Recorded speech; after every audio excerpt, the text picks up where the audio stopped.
South Aussie with Cosi.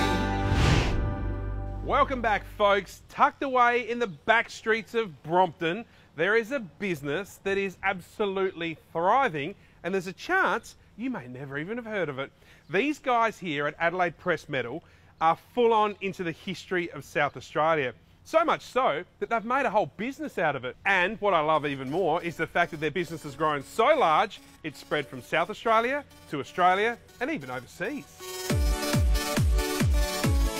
So this particular shed we're standing in today is the old Rolly Park Speedway, where it was a crash shop. There used to be petrol barrels there out the front that sold ethanol for the race cars, and cars were brought in here on Smash Up Derby Day and repaired. Rolly Park was the old speedway. What they used to race was the old motorbikes, sidecars, super saloons, and Glenn Dix was the old checkered flagman.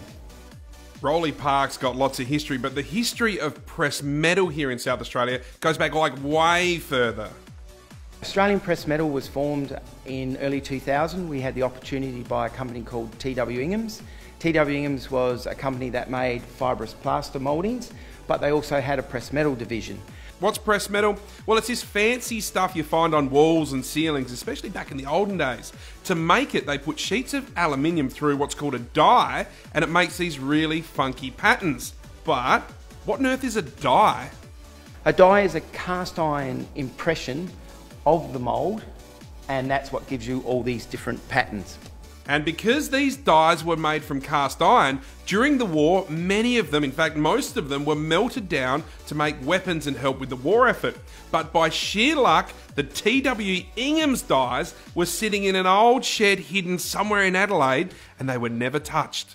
T.W. Ingham's, been in South Australia, was sort of like dodged a bullet and was left alone. So all the original dies, starting from them in 1896 to about 1952, was still intact, and that's what I bought.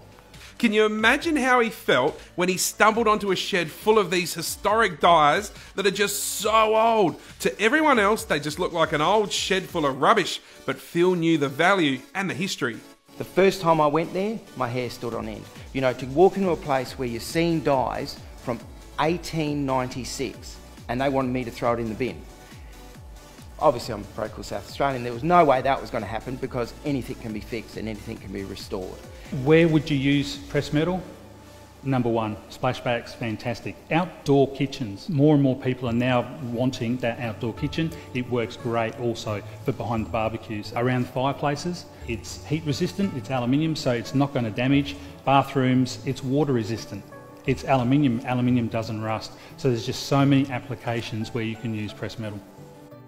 Now there's hundreds and hundreds of different models and designs you can choose from here at Adelaide Press Metals, but out of them all, which one do you reckon is the most popular, the numero uno? It is the one behind me. It came from die cast number 171, nowadays they call it the Fleur, and it is super popular. Here's the thing, behind me is a splashback, right? My wife loves a splashback.